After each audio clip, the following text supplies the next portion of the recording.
I'm Christopher Titus, and this is the Armageddon Update. Today, we're going to talk to Democrats because honestly, being a big tent party where everyone's opinion is valid is great and a serious pain in the ass. Do you know how the Republicans stay in power? I mean, even though they continue to fail America for the last 50 years, they shut their yaps when something goes wrong or is coming apart. They close their pie holes until they all get on the same page.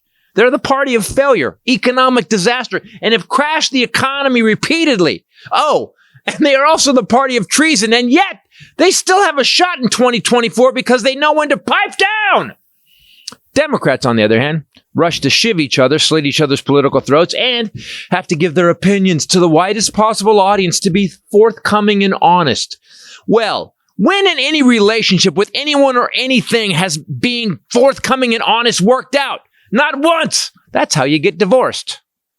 Now, since the debate, the Democrats have been campaigning hard against their own nominee. Already, 17 House Democrats and 1 Senate Democrat have called for the president to step aside. Yeah, it turns out that the best way to beat the Democrats in an election is to just shut up and let the Democrats eat their own. Good job, morons. Now I get it. Biden is old. He should have a constant IV drip of Ensure in his arm. He can quote John Adams because he served with him and insert every other joke about the elderly you can think of right here. But let's take a minute and look at the reality. One candidate is 78 and the other one is 81. They are both old AF and probably both have portable defibrillators on standby.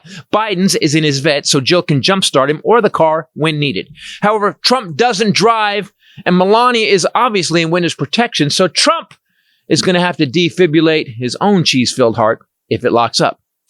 And I will grant you, this is not the ideal situation for Democrats, but we got 4 months. You can't herd that many Democratic woke cats in that time. It's going to be hard to find a 35-year-old Harvard-educated, multi-race, trans, vegan, Wiccan environmentalist to run in Biden's place. And I get it, Biden is old, but Trump is old. Let's compare the old. One man is a great president who turned the economy, turned the pandemic, fixed the supply chain, filled empty stores, got infrastructure passed, CHIPS Act, $35 insulin, expanded healthcare, strengthened NATO, went after China, record stock market. He reacts to disasters. He made us the #1 oil producer in the world while increasing renewable energy and passing climate change. So maybe one day Texas won't have the breaker on their grid blow once a week. His wife and family love him. He's a good man. The other guy makes a Sith Lord look like Betty White. He failed daily as president, from calling our allies shithole countries, cutting deals with Saudi to cut oil production, driving up gas prices, made deals with the Taliban. He screwed the Kurds. He shit the bed on COVID. Supposing we hit the body with a tremendous, whether it's ultraviolet or just very powerful light. And cost us $425 million golfing at his own resorts for 300 days. His kids hate him, and his wife is technically a missing person. And his other wife is buried on his golf course. He caused and planned an insurrection. Trump tried to end America. Biden, by any metric, rebuild it. Grandpa Joe pulled us out of a nightmare, and if you elect him, you get his team that helped fix it. If you elect Trump, you get his team.